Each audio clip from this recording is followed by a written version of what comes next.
Bienvenidos una vez más al curso de Física Fundamental. En esta oportunidad vamos a ver lo que es descomposición de las magnitudes de un vector. Descomposición de fuerzas. Descomposición de vectores en sus coordenadas cartesianas. Como hemos visto anteriormente, esta cruz que se forma por medio de dos líneas, una horizontal y una vertical, son las que se conocen como coordenadas cartesianas. La X es el eje, las abscisas y la Y de las ordenadas. Nuestro plano coordenado se subdivide en 4 cuadrantes, siendo este el primero, segundo, tercero y cuarto cuadrante respectivamente. Descomposición de un vector en sus coordenadas rectangulares x, y por el método analítico. Tenemos el vector, una dirección, ángulo alfa, y lo vamos a descomponer en coordenadas rectangulares. Primero debemos tener claro que es una componente, y una componente no es más que un vector que va dirigido por medio del eje horizontal, o sea de las abscisas, y un vector que va dirigido en el eje de las ordenadas o el eje Y. Al momento de tener los componentes debemos formar una figura rectangular.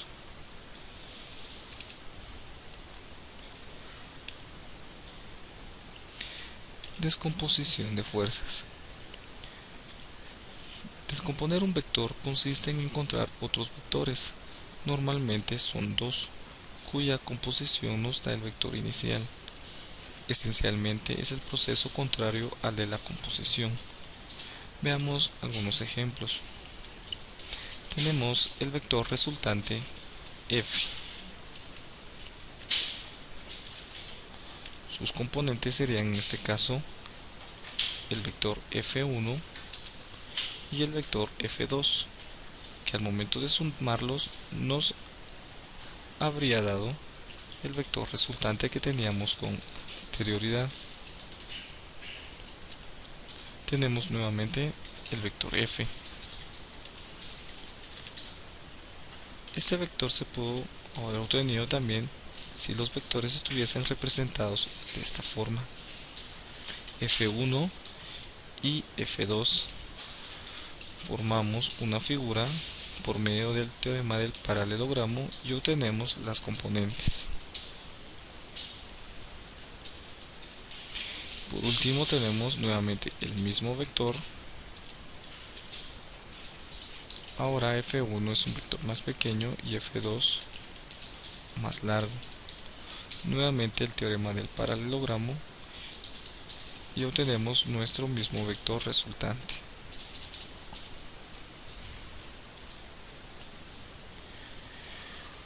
Entonces, ¿cuál es la forma correcta de descomponer un vector?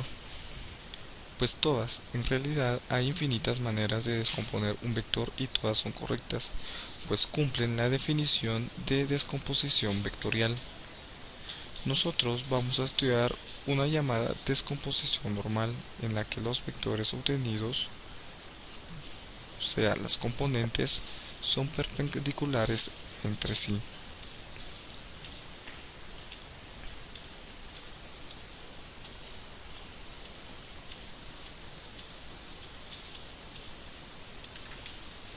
Muy bien, si podemos ver, tenemos nuestro vector f y le vamos a sacar sus componentes horizontal y vertical. Por lo tanto, aquí tendríamos su componente horizontal y su componente vertical, siendo estas f sub x y f sub y. F sub x componente en x y f sub y componente en y, de forma que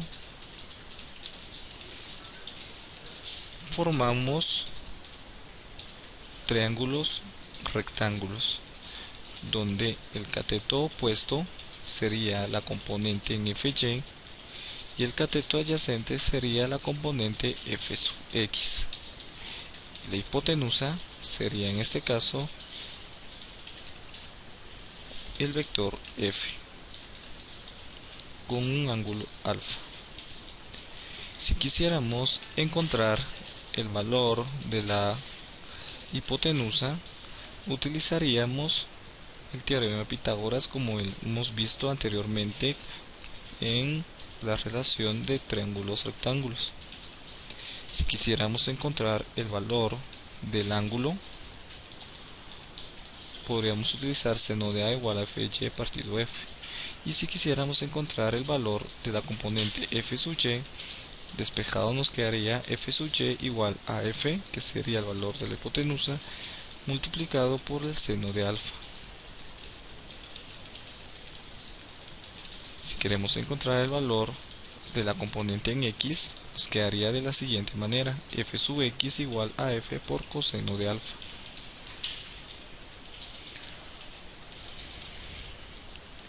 En matemáticas también podemos identificar vectores, componerlos y descomponerlos usando coordenadas cartesianas. Imaginemos que esto fuese una hoja milimetrada. Sobre él graficamos un vector f y queremos tener nuestras componentes x y componente y, para lo cual entonces tendríamos f sub x igual, cada cuadrito equivale a una unidad, por lo tanto veamos dónde está la punta de nuestro vector azul respecto a x. Sería 1, 2, por lo tanto esto nos quedaría 2,0.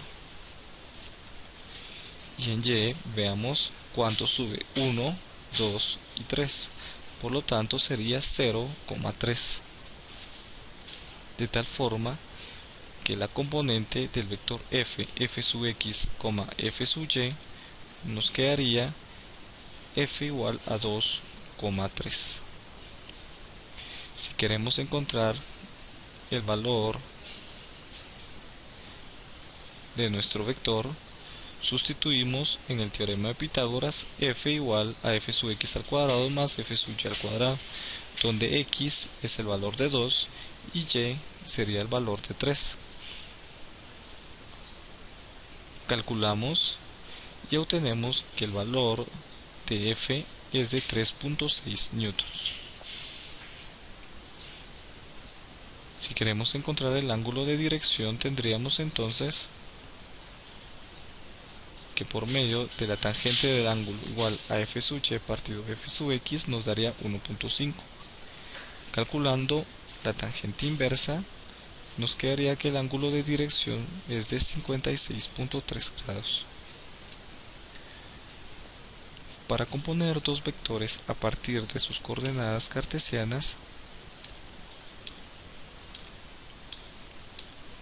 haríamos lo siguiente.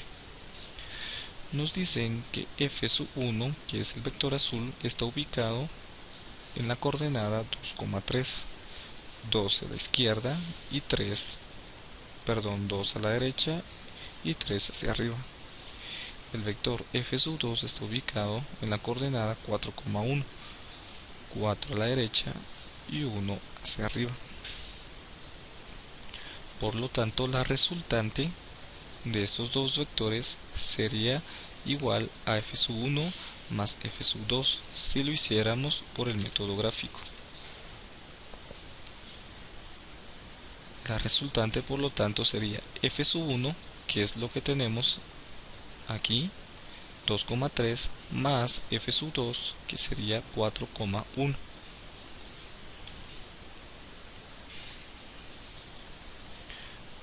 Por lo tanto, la resultante sería igual a la sumatoria de 2 más 4, 6, 3 más 1, 4. Sería la coordenada del vector resultante, 6,4.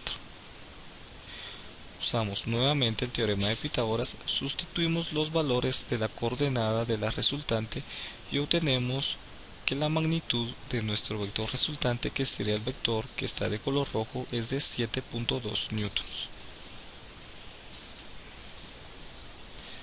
De igual manera, calculamos el ángulo de dirección, como lo hicimos en el ejemplo anterior,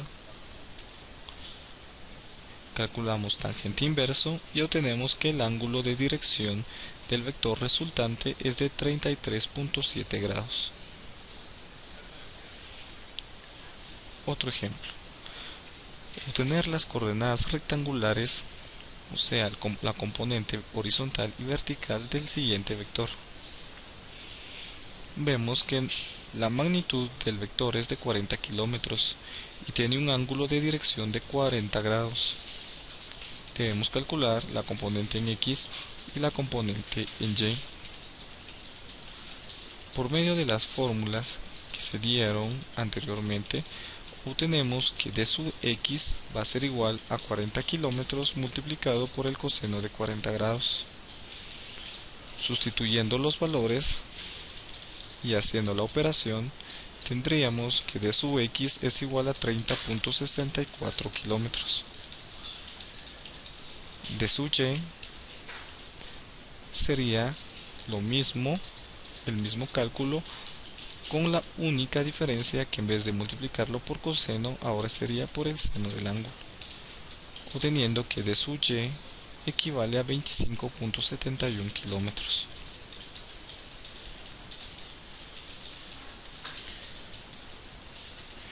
Obtener las coordenadas rectangulares, o sea, la componente horizontal y vertical del siguiente vector. El procedimiento es el mismo al ejercicio anterior. Tenemos que el vector tiene una magnitud velocidad de 60 km por hora a un ángulo de 130 grados respecto al eje X. Sustituimos, ya que vamos a encontrar la componente b sub y, entonces sería 60 km por hora multiplicado por el seno de 130 grados. Calculamos y obtenemos que la componente b sub y es igual a 45.96 km por hora. La componente b sub x sería igual a 60 km por hora multiplicado por coseno de 130. Calculamos y vemos que b sub x es de menos 38.57 km por hora. Ahora, ¿por qué aquí nos da positivo y aquí nos da negativo? Por la sencilla razón que habíamos explicado en clases anteriores, en la cual dice que todo lo que esté en el cuadrante 1 en X será positivo y en Y positivo. Lo que esté en el segundo cuadrante en X será negativo y en Y positivo. Si nos damos cuenta, el vector está en el sentido o en dirección del segundo cuadrante. Por lo tanto, su componente en X será negativa y su componente en Y será positiva. Un ejemplo más. Tenemos otro vector